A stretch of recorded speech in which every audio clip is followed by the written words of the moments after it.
Okay, so I had a few follow-up questions for my students about what it's like to grow up as a woman in the Luya community. Are you ready? Yeah, sure. Okay, so the first question is,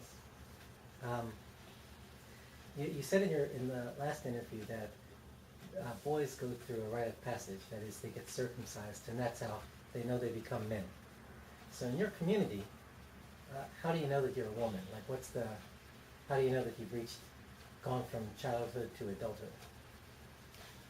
Usually the way to find that out is they use the elders. Like in my case, it's like my grandmother.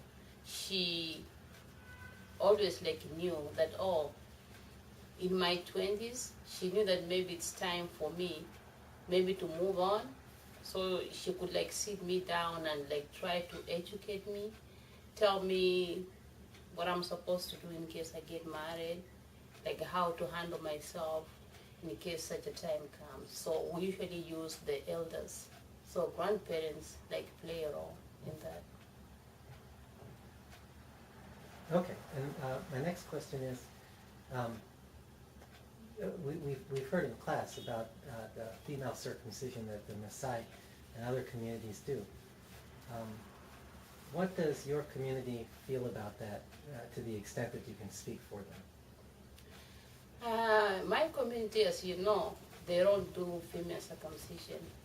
I myself, I find it like scary. I don't know if my community ever maybe did it, maybe I'll run away. I don't think I would like handle stuff like that. But I understand why they used to do it. The reason was that men used to go to war, and once they're away, going to go fighting, they could go like maybe a year or more than a year. So they didn't want their women to be straying around with other men. So that's why they circumcised their women, so they wouldn't have the urge to go with other men. So you think it was a way of controlling women? It was a way of controlling women. So like kind of it's like taking away their power or something. But I understood then why they did it. But now it's like I don't see any men going to war. I don't know why they still do it. So I don't know, it's a tradition, but maybe I guess we have to find out from them. But it's kind of like weird that they still do it, even though nobody's fighting. Okay, I had another question. Just one more. How has moving from Kenya to the United States, how has your perspective changed about gender roles and gender balance? Like, I guess things like equality. Do you feel that you think differently now that you're here in the United States? It has definitely changed, because I used to think that women, like growing up, mostly like most women from my village didn't go outside their homes to like look for professional work, and most of them, like most women, were not even like highly educated. Men like looked at it like it's a waste of time, since they're gonna just leave and go get married. Why bother to spend money on educating them? But I see it differently.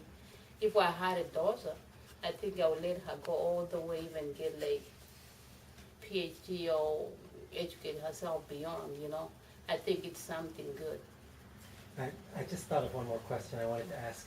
I didn't put it on the list, but I remember you told me once that you were like the first woman in your community to wear jeans. Is that true? Yeah, it is true. Like in my village, like if a woman wear like jeans or pants, it was looked at as like being disrespectful. The men looked at you like you're like trying to put yourself to their level. So they saw it like, oh, being a man, you're the only one allowed to wear pants. And for women, we shouldn't. But I always defied stuff like that. I'll be like, you know what? I'll wear whatever I want. It's my body. And I wasn't liked that much. Maybe that's why I'm here. Okay, lastly, I really appreciate the interest that you kids are taking into my country. It's a beautiful country. It's a nice culture. And I appreciate everything, and I'm glad that you'll be going to visit. So it's my honor. Thank you very much.